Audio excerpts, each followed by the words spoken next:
Shalom and welcome. Today we are going to look at what the scriptures tell us about the lake of fire, which is also called the second death. For centuries, many people have been taught that the wicked will suffer eternal conscious torment in a fiery hell without end.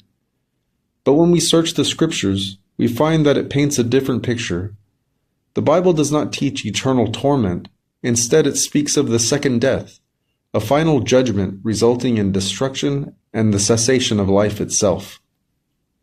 From the very beginning, fire has been used by Yahuwah as a sign of judgment. It's a fire that consumes and permanently destroys. Genesis 19. Then Yahuwah rained down burning sulfur on Sodom and Gomorrah from Yahuwah out of heaven. These cities were not tortured forever. They were consumed and turned to ashes. Jude 1. Even as Sodom and Gomorrah and the cities about them in like manner are set forth an example, suffering the vengeance of eternal fire. Jude tells us that this was an example of eternal fire, eternal in effect, not in ongoing flames. Isaiah 34. And the streams thereof shall be turned into pitch, and the dust into brimstone, and the land shall become burning pitch. It shall not be quenched night or day. The smoke thereof shall go up forever, from generation to generation it shall lie waste. The land of Edom would burn until it was utterly destroyed, leaving a permanent testimony. The fire here represents total desolation. Psalm 21. You shall make them as a fiery oven in the time of your anger. Yahuwah shall swallow them up in his wrath, and the fire shall devour them.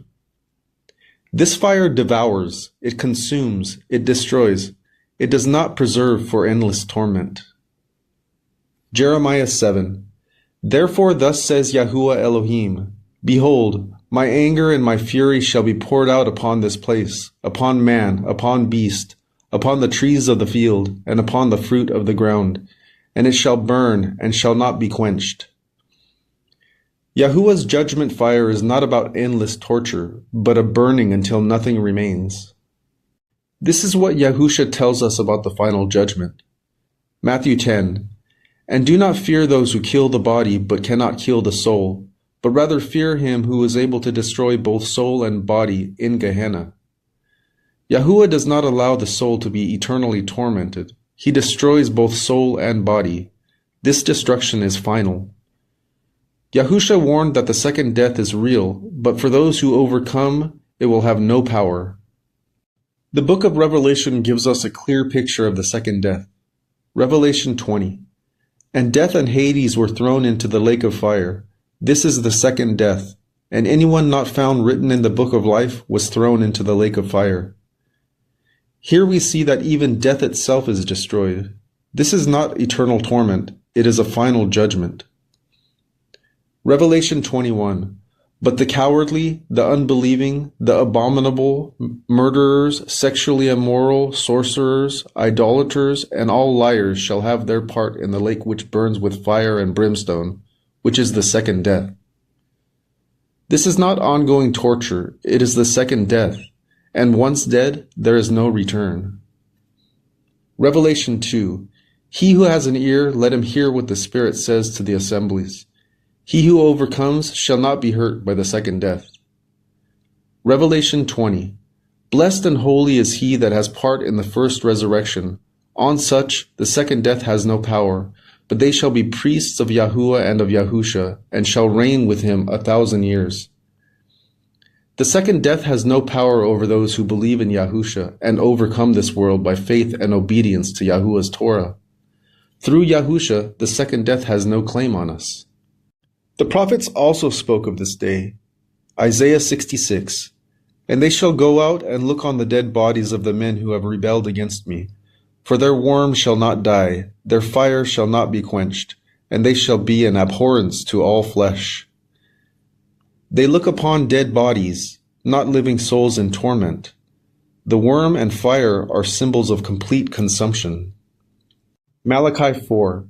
For behold, the day comes, burning like an oven, and all the proud, yes, and all that do wickedly, shall be stubble, and the day that comes shall burn them up, says Yahuwah of hosts, that it shall leave them neither root nor branch. The wicked are like stubble, burned up, nothing left. This is complete annihilation. The second death is not a continuation of life in torment. It is the final destruction of the wicked, eternal separation from Yahuwah and Yahusha. 1 Corinthians 15. The last enemy that shall be destroyed is death. Revelation 21. And Yahuwah shall wipe away all tears from their eyes, and there shall be no more death, neither sorrow nor crying, neither shall there be any more pain, for the former things are passed away.